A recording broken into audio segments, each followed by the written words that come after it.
What can a chance encounter teach us about providential encouragement? Let's talk about that. Welcome to the show. I'm Daniel Dalp, and this is For Your Sunday Morning Drive, the short podcast with the goal of providing some motivation, drive, and encouragement, and helping you to recenter your mind on those spiritual things on a Sunday morning just like this, or whenever you listen. And I also wanted to just say thank you to those that filled out the listener survey. I'm leaving it open one more week, but the response has been great, and I hope to, as always, make the show better. Anyway, thanks. Before we get started, I want to put out there that the story I'll share today is a personal one. And to be honest, I was hesitant about using it on the show. It deals with past discouragement and what I see as God's providential help. And on that note, I want to highlight that it's not my goal to unpack a deep theological study, certainly not of angels and the divine, in under 8 minutes. Rather, my goal is to encourage and give God the glory. But if you would like to learn more about angels, I've included a link in the show notes to a series of podcast episodes by Dr. Ed Gallagher. Check them out. Now, I pray this is encouraging. I hope you hear me out. And let's go ahead and get the show on the road. This is episode 119, Ice Cream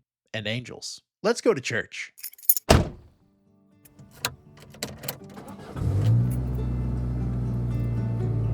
Are we there yet?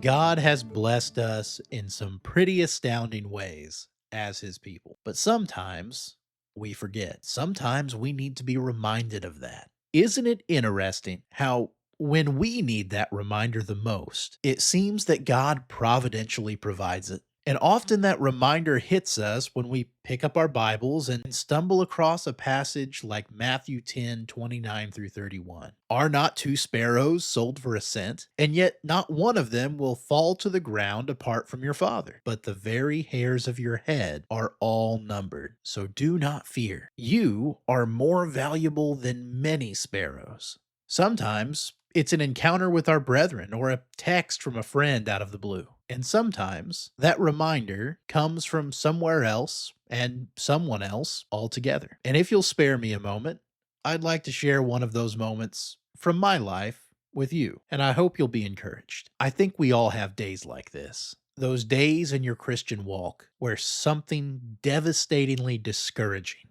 has happened. A betrayal by a closer than family brother or sister. Maybe a moment when an eldership fails to have your back. An unimaginable loss in your family that leaves you feeling without direction and lost. Or just the weariness that sometimes sets into our bones when we try to do too much without help. You know what I'm talking about. Those days, right or wrong, where we want to throw up our hands and petulantly stomp away like a child and just leave the master's work altogether. Those days when we ask, is it worth it? Am I doing anything of value for God? Does he care? Sometimes maybe we phrase it like this: why did this happen to me? Well, a few years back, my wife and I found ourselves in just such a situation. Our hearts were burdened with sorrow. And from our own limited and perhaps somewhat overdramatic view, all was lost. We were beside ourselves with grief and frustration and hurt, and we did not know what to do. We spent much time in prayer to God, asking for guidance and getting advice from those around us that we knew had been through similar things, and their encouragement was to simply press on and trust God. But, as I'm sure you know, the heart sometimes doesn't want to hear the advice that the head so badly needs. The heart wants to wallow, to stew in it, just for a bit. Well, in order to lift our spirits and maybe clear our heads, I suggested we turn to that great physician, the great comforter, that helper in times of trouble: ice cream. So, off to Dairy Queen we went, and there we were, sitting in our booth with our children, licking our wounds and our ice cream cones, feeling miserable and sorry for ourselves, having forgotten how blessed we were. Then, out of nowhere, this disheveled man that we'd not seen when we walked into the restaurant was standing right next to our table. I was prepared to be annoyed. I remember thinking, "Buddy, this is not the time." Without any prompting, he opened his mouth and he said this: "I need to tell you something. You have a beautiful family and wonderful children. God has really blessed you. Keep up the good work." What a reminder. I remember Whitney and I immediately looking at each other, just absolutely shocked. Shocked that we had just heard exactly what we needed to hear when we needed to hear it. We had found this great encouragement from an unexpected and unknown source. When we turned back to look at this random stranger, he was gone. I assume he had possibly run to the bathroom or walked up to the counter where he couldn't be seen. But regardless, Whitney and I were dumbfounded. And when we'd recovered from that momentary pause, we both had the same question. I remember us looking at each other and just saying, "Was that an angel?" Now, I certainly don't intend to unpack or debate centuries of theological thought on how and where God's messengers act or serve in the present age. Far greater minds than myself have many, many things to say about it, but I am willing to bet that none of them have ever written at length about the heavenly host assembling in a Dairy Queen. What I can tell you is that I believe that whoever or whatever this gentleman was, he was needed, as was his message to two young, discouraged servants. Whitney and I certainly thanked God for him in our prayer that night, and I firmly ascribe him to God's providence.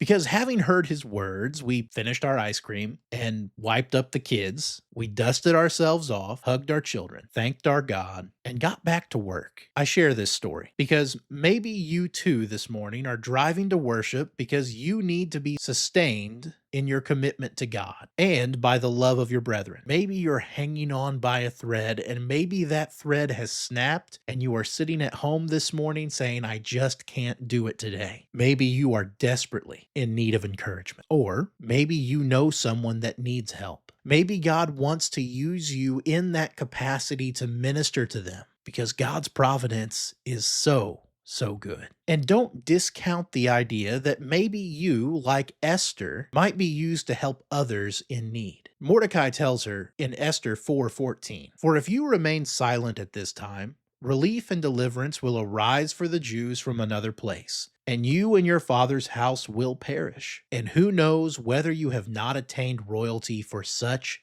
a time as this." We, as Christians, are royalty too. A royal priesthood. We're part of the kingdom of heaven. We can be used to make a difference. Take advantage of those opportunities and don't underestimate ordinary moments. God's providence often wears ordinary clothes and apparently also likes a blizzard every now and then. Well, those are my thoughts for you on this Sunday morning drive. Now it's time to hear yours. The discussion questions for this week are: can you think of a time when God encouraged you through an unexpected person or situation? What happened? Why is it often so difficult to remember God's blessings when we're discouraged? And how can we remind ourselves of them? And who in your life might need encouragement this week? And what is one practical way you could be God's instrument to help them? We also have a question for the kids this morning. Have you ever made someone smile by saying something kind or helping them? How do you think that made them feel? And do you think it pleased God? Hey, thanks for listening. I know this was a little bit of a different story, but I hope it was beneficial. I hope you understand what I was getting at. I hope if you're discouraged this morning, you find someone that'll help you. And I hope that if you know someone that's discouraged, you'll spend some time helping them. And when you've done that, maybe go grab some ice cream. Hey, thanks for listening, and I'll see you Sunday.